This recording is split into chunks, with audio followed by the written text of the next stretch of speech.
सजिया पे आई के हंसाई के रोआई के दिहले बार जैसे दुख हो। दियवा बुताई के अन्हार जब कैला दिहले बार कुल सुख हो। धीरे धीरे दाबी राजा पतली कमरिया टूटे जवानी पोरे पोर। ए राजा तोहर छुट्टी नया दतिया सुना राजा बतिया के मोर। ए राजा तोहर छुट्टी नया दतिया सुना राजा बतिया के मोर। ए राजा तोहर छुट्टी नया दतिया।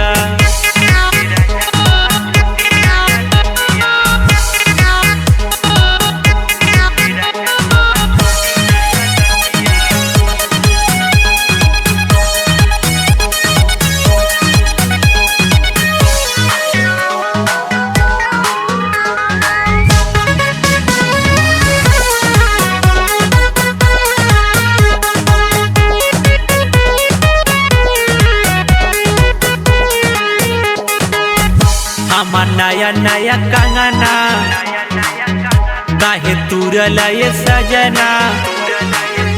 हमार चोली के डोरी काहे खोलल तू बनाना। हमार नया नया कंगना काहे तुरल ये सजना। हमार चोली के डोरी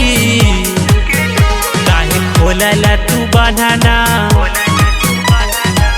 नया जवान रानी भईनी सयान राजा चढ़ल जवानी गईला छोड़। ए राजा तोहर छुट्टी नया दतिया रतिया में काटी गईला ओट।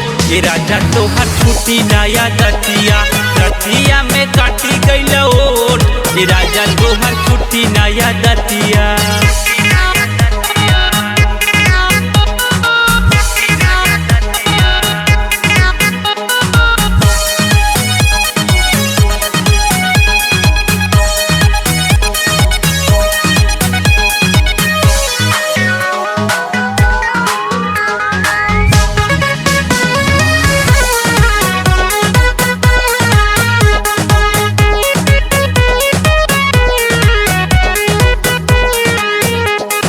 गईला तू कलिया हमार ले के झूलनिया काटलिहला ओठलाली राजा धई के कमरिया।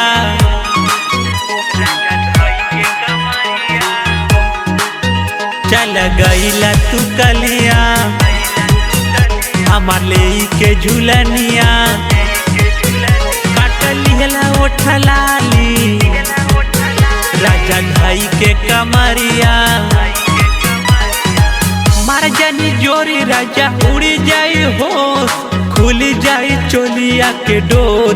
ए राजा तोहर छुट्टी नया दतिया चढ़ली जवानी गईला छोड़।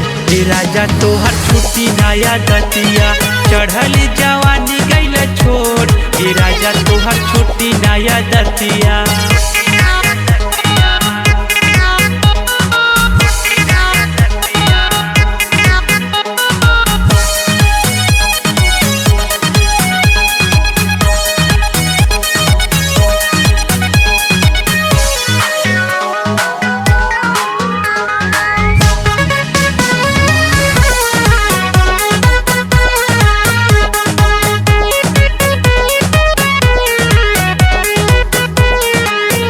कैसे खुलला हमर साड़ी आनंद कैला बरियारी। ओई अखिया में कजरा संतोष भैया के मानी।